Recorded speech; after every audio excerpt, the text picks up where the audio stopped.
స్కూటీలు లేవు కానీ రాష్ట్రంలో లూటీలు మాత్రం జోరుగా చేస్తా ఉన్నారు. భయంకరమైన లూటీ మొదలుపెట్టినారు.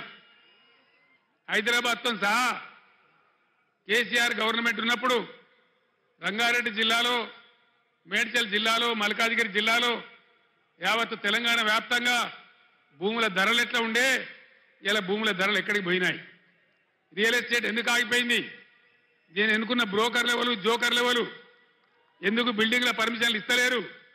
లక్షల మంది పిల్లలు బతికినటువంటి రియల్ ఎస్టేట్ ఇలా ఎందుకు నాశనం అయింది? ఇట్టే చూసుకుంటూ కూర్చుందామా? లేదు, మేము ఉన్నామని చెప్పి నిరూపించుకోవడానికి ఎన్నికల్లో బీఆర్ఎస్ను గెలిపించి ఈ ప్రభుత్వానికి బుద్ధి చెప్దామా? దయచేసి ప్రజలు ఆలోచించాలని చెప్పి నేను మనవి చేస్తా ఉన్నా. ఈ బీజేపీ పార్టీ 10 ఏళ్ల నుంచి అధికారంలో ఉంది.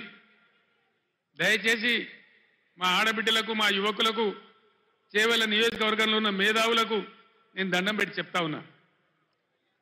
భావోద్వేగాలు పెంచడం తప్ప, ఒక మత పిచ్చి లేపడం తప్ప ఏమన్నా ఒక మంచి పని జరిగిందా బీజేపీ హయాంలో? ఏ వర్గానికన్నా, ఏ పేదలకన్నా? పెట్రోల్ ధర అయింది, డీజిల్ ధర అయింది. ఇలా ఏం జరుగుతూ ఉంది దేశంలో? మా పార్టీలో జైలుకి పోతావా లేకపోతే జైలుకు పోతావా? అయితే మోడీ తప్పితే ఈడీ. ఇదేనా బీజేపీ? ఇదేనా రాజకీయం? ఇదేనా దేశాన్ని ముందుకు తీసుకుపోయే పద్ధతి? ఇదేనా ప్రజాస్వామ్యాన్ని ఎక్కడికక్కడ పాతరేసే పద్ధతి? దయచేసి ఆలోచన చెయ్యాలి. గుడ్డిగా అలవోకగా ఓటేయద్దు.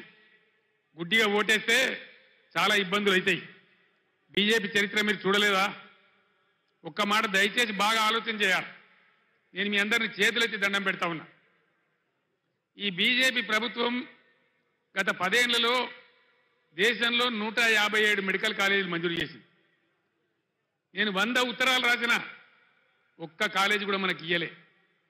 ఒక్క కాలేజీ ఇయ్యనటువంటి బీజేపీకి ఒక్క ఓటు కూడా మనం ఎందుకు వేయాలి? కేంద్రంలో ఉన్న చట్టం ప్రకారం దేశంలో ఎన్ని జిల్లాలుంటే ప్రతి జిల్లాకు ఒక నవోదయ పాఠశాల పెట్టాలి. మన దగ్గర మనం 10 నుంచి 33 జిల్లాలు చేసుకున్నాం. అంటే 23 కొత్త నవోదయ పాఠశాలలు రావాలి. అవి వస్తే బీసీ పిల్లలకు, ఎస్సీ పిల్లలకు, దళితులకు అందరికీ కూడా దానిలో అవకాశాలు దొరుకుతాయి. 150 ఉత్తరాలు రాసిన నేను, 50 సార్లు స్వయంగా అడిగిన మోడీని. కానీ ఒక్క నవోదయ పాఠశాల కూడా ఇయ్యలే. చట్టాన్ని ఉల్లంఘించి ఒక్క మెడికల్ కాలేజీ ఇవ్వని, ఒక్క నవోదయ పాఠశాల ఇవ్వని ఈ బీజేపీకి మనం ఎందుకు ఓటేయాలి? దేనికోసం ఓటేయాలి? మీ అందరు టీవీలలో చూసినారు. నేను అసెంబ్లీలో చెప్పిన ముఖ్యమంత్రికి ఉన్నప్పుడు ఇదే మోడీ నా మెడ మీద కత్తి పెట్టి నీ రాష్ట్రానికి వచ్చే నిధులు బంద్ చేస్తా, సంవత్సరానికి 5,000 కోట్లు గుంజుకుంటా, నువ్వు రైతుల మోటార్లకు మీటర్లు పెట్టాలన్నాడు. నేను చెప్పిన నా ప్రాణం పోయినా సరే, నువ్వు ఏం చేసినా సరే నేను పెట్టా అని చెప్పిన. నేను మీటర్లు పెట్టలే. మీరు వినాలి మంచిగా. ఆనాడు సంవత్సరానికి 5,000 కోట్లు కోసిండు మోడీ. 30,000 కోట్ల నష్టం వచ్చింది రాష్ట్రానికి. కానీ నా రైతాంగాన్ని కాపాడుకోవాలని, వాళ్ళ బాధలు నాకు తెలుసు కాబట్టి, కరెంటు వాళ్ళకి అవసరం కాబట్టి, వాళ్ళ మీద భారం పడద్దని నేను ఆనాడు మీటర్లు పెట్టలే. వీళ్ళు ఇక్కడ బీజేపీ ఎంపీకి ఓటేస్తే ఏమవుతుంది? మేము మీటర్లు పెట్టమని చెప్పంగా కూడా మాకే ఓటేసిర్రు, మాకే గుద్దినరు, పెట్టుర్రా ఇక మీటర్లు అంటారు. మీటర్లు రావన్నా? వినబడతలేదు. మీటర్లు రావన్నా? మీటర్లు రావద్దు అంటే బీజేపీని గుద్దుడు గుద్దాలి. ఓటు కాదు, నేలకేసి గుద్దాలి. అప్పుడే మనకు సరి అయినటువంటి తెలివితేటలు ఉన్నట్టు, అప్పుడే మనకు రాజకీయ పరిజ్ఞానం ఉన్నట్టు. కాబట్టి నేను చేవేళ్ల మేధావులకు, విద్యావంతులకు నేను అప్పీల్ చేస్తా ఉన్నా. దయచేసి ఆలోచన చేయండి. తెలంగాణలో వ్యవసాయం రైతులు బాగా చేస్తే వికారాబాద్, రంగారెడ్డి జిల్లాలో కూడా వడ్లు బాగా పండినాయి. కాంటాలు పెట్టి కొన్నాం ఎక్కడికక్కడ. మీ బ్యాంకులలో డబ్బు వేసినాం, మధ్య దళారు లేకుండా మీకు మద్దతు ధర ఇప్పించినాం.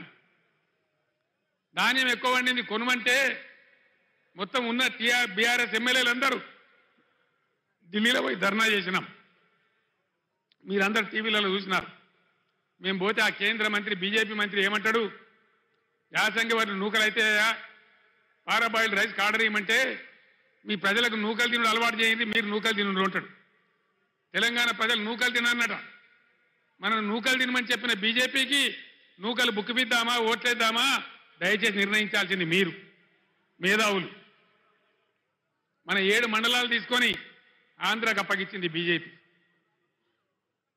మన సీలేరు ప్రాజెక్టు సంవత్సరానికి 300 మెగావాట్ల కరెంట్ వచ్చే ప్రాజెక్టును బలవంతంగా గుంజి ఆంధ్రాకు అప్పగించింది బీజేపీ. మన ఐటీఐఆర్ విపరీతంగా ఐటీ పరిశ్రమ పెరిగేటువంటి పరిశ్రమకు ఉన్నటువంటి ఐటీఐఆర్ను క్యాన్సిల్ చేసింది బీజేపీ. కాజీపేటలో రైల్వే కోచ్ ఫ్యాక్టరీ పెట్టలే బీజేపీ. బయ్యారంలో ఉక్కు ఫ్యాక్టరీ పెట్టమంటే పెట్టలే బీజేపీ. ఒక మెడికల్ కాలేజీ ఇయ్యలే, ఒక నవోదయ కాలేజీ ఇయ్యలే. ఏ వర్గానికి ఒక న్యాయం జరగలే బీజేపీ ప్రభుత్వంలో. దయచేసి ఆలోచన చేయండి. ఒక మత్తులో పడి, ఒక మతంలో పడి, ఒక పిచ్చిలో పడి ఓట్లేస్తే మనం కూడా పిచ్చిలేసిపోతాం తప్ప మన అవసరాలు తీరై ఉద్యోగాలు రావు. ఇలా భారతదేశంలో 30 లక్షల గవర్నమెంట్ ఉద్యోగాలు ఖాళీ ఉన్నాయి. 30 లక్షలు, 1 కాదు 2 కాదు. ఈ మొండి బీజేపీ ప్రభుత్వం దాన్ని నింపడం లేదు. గుడ్డికాను మూసినా ఒకటే, తెరిచినా ఒకటే, బీజేపీకి ఓటు వేసినా ఒకటే, ఓటు వేయకున్నా ఒకటే. దయచేసి ఆలోచన చేయాలని చెప్పి నేను మీ అందరిని కోరుతా ఉన్నా. మనం వికారాబాద్ జిల్లాలో, రంగారెడ్డి జిల్లాలో ఎన్ని పరిశ్రమలు తెచ్చుకున్నాం. చేవేలను పెద్ద పారిశ్రామిక కేంద్రంగా చేసే ప్రయత్నాలు చేసుకున్నాం. షాబాద్లో వెల్స్పన్ ఫ్యాక్టరీ తెచ్చుకున్నాం. ఇంటర్నేషనల్ కైటెక్స్ ఫ్యాక్టరీ తెచ్చుకున్నాం. చందన్ వ్యాలీలో అమెజాన్, కటేరా, కుందానా, ఈస్టర్ కంపెనీలు ఏర్పాటు చేసుకున్నాం. సీతారాంపూర్లో ఎలక్ట్రానిక్ వెహికల్స్ తయారు చేసే కంపెనీ తెచ్చుకున్నాం.